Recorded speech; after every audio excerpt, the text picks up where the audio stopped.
This is extreme weather.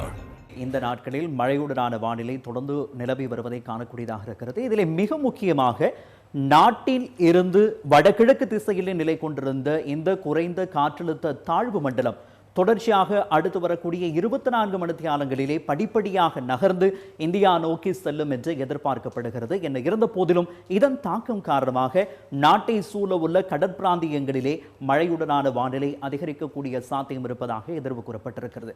அப்படியாயின் Mullaitivu, Kankesanthurai, Mannar, Puttalam, Colombo, காலி வரையிலான கடற்பிராந்தியங்களை பொறுத்தவரையிலே அதிக மழை வீழ்ச்சி பதிவாகும். இடியுடன் கூடிய மழை பெய்யக்கூடிய சாத்தியம் இருக்கிறது. அதே போன்று காற்றின் வேகமும் அதிகரித்து காணப்படும் என வளிமண்டலவியல் திணைக்களம் தெரிவித்திருக்கிறது. இது இல்லாமல் ஏனைய கடற்பிராந்தியங்களை பொறுத்தவரையிலே மாலை அல்லது இரவு வேளைகளிலே மழை அல்லது இடியுடன் கூடிய மழை பெய்யக்கூடிய சாத்தியம் இருப்பதாகத்தான் எதிர்வு கூறப்பட்டிருக்கிறது. அதே போன்று இந்த கடற்பிராந்தியங்களை பொறுத்தவரையிலே மணித்தியாலத்திற்கு 50 முதல் 55 கிலோமீட்டர் வேகத்திலே காற்று வீசக்கூடிய சாத்தியம் இருப்பதாகவும் வளிமண்டலவியல் திணைக்களம் எதிர்வு கூறியுள்ளது.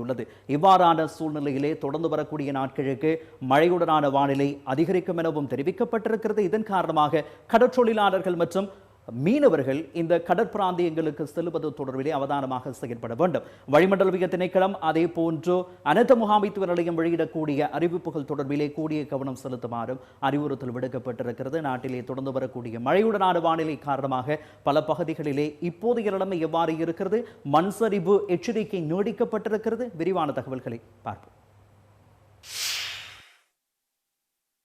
நாட்டிற்கு வடகிழக்கே நிலை கொண்டுள்ள குறைந்த காற்றழுத்த தாழ்வு மண்டலத்தினால் மேல் சப்ரகமுவ, மத்திய, வடமேல், வடமாகாணங்களிலும் காலி, மாத்தறை மாவட்டங்களிலும் இடைக்கிடையே மழை அல்லது இடியுடன் கூடிய மழை பெய்யக்கூடும் என வளிமண்டலவியல் திணைக்களம் தெரிவித்தது. சில இடங்களில் 75 மில்லிமீட்டர் அளவிலான மழை வீழ்ச்சி பதிவாகக்கூடும் எனவும் திணைக்களம் தெரிவித்தது. நாட்டிற்கு வடகிழக்கு நிலை கொண்டுள்ள குறைந்த காற்றழுத்த தாழ்வு மண்டலம் படிப்படியாக வலுவிழந்து இந்தியாவை நோக்கி நகர்கின்றது. அது இன்றைய தினத்திற்குள் பெரும்பாலும் இந்தியாவின் நிலப்பரப்பில் ஊடுருவும். அதனைத் தொடர்ந்து அதன் தாக்கம் குறைவடைவதோடு மழை வீழ்ச்சியும் குறைவடையும். எனினும் தென்மேற்கு பருவப்பெயர்ச்சி படிப்படியாக ஆரம்பிக்கும். இதனால் தென்மேற்கு திசையிலிருந்து காற்று வீசும் என்பதுடன் தென்மேற்கு பிராந்தியங்களில் இடைக்கிடையே மழை பெய்யக்கூடும். அத்தனகலோயா மற்றும் கழுகங்கை ஆகியவற்றை அண்மித்த பகுதிகளில் சிறிய வெள்ளம் ஏற்பட்டுள்ளதாக நீர்ப்பாசன திணைக்களம் தெரிவித்தது. கழுகங்கையின் மில்லகந்த பகுதியில் சிறிய வெள்ள நிலைமை காணப்படுகிறது. எனினும் அது மேலும் அதிகரிப்பதற்கான வாய்ப்புகள் இல்லை. எவ்வாறாயினும் புலத் சிங்கள, பாலிந்த நுவர பிரதேச பிரிவுகளின் தாளின பகுதிகள் தொடர்ந்தும் நீரில் மூழ்கக்கூடிய சாத்தியங்கள் உள்ளன. இதேவேளை அத்தனகலோயாவின் தூணமலை பகுதியில் நீர்மட்டம் படிப்படியாக குறைந்து வருகிறது. ஆனால் கம்பகா, கட்டான, ஜாயில, வத்தலி போன்ற பிரதேசங்களின் தாளின பகுதிகளில் நீர் தேங்கியுள்ளது. கலனி, கெங், நில்வலா, மாவோய் ஆகிய ஆறுகளின் நீர்மட்டம் படிப்படியாக குறைந்து வருவதாக நீர்ப்பாசன திணைக்களம் தெரிவித்தது. அத்துடன் 73 பிரதான நீர்த்தேக்கங்களில் சுமார் 20 நீர்த்தேக்கங்கள் வான்பாயும் போதிலும் வெள்ள அபாயம் இல்லை என திணைக்களம் தெரிவித்தது. மண் சரிவு அபாய எச்சரிக்கைகள் தொடருகின்றதா? 13 மாவட்டங்களில் உள்ள பல பிரதேச செயலக பிரிவுகளுக்கு விடுக்கப்பட்ட ஆரம்பகட்ட மண்சரிவு அபாய எச்சரிக்கை தொடர்ந்தும் நீடிக்கப்பட்டுள்ளது. பதுளை, கொழும்பு, காலி, கம்பஹா, களுத்துறை, கண்டி, கீகாலை, குருநாகல், மாத்தறை, மொனராகலை, நுவரலியார், ரத்னபுரி ஆகிய மாவட்டங்களுக்கு விடுக்கப்பட்டிருந்த முதலாம் கட்ட மண்சரிவு அபாய எச்சரிக்கையை நீடிக்கப்பட்டுள்ளது. அத்துடன் கொழும்பு, காலி, களுத்துறை, கண்டி, குருநாகல், ரத்னபுரி ஆகிய 6 மாவட்டங்களில் உள்ள 26 பிரதேச செயலக பிரிவுகளுக்கு விடுக்கப்பட்டிருந்த 2ஆம் கட்ட மண்சரிவு அபாய எச்சரிக்கையும் நீடிக்கப்பட்டுள்ளது.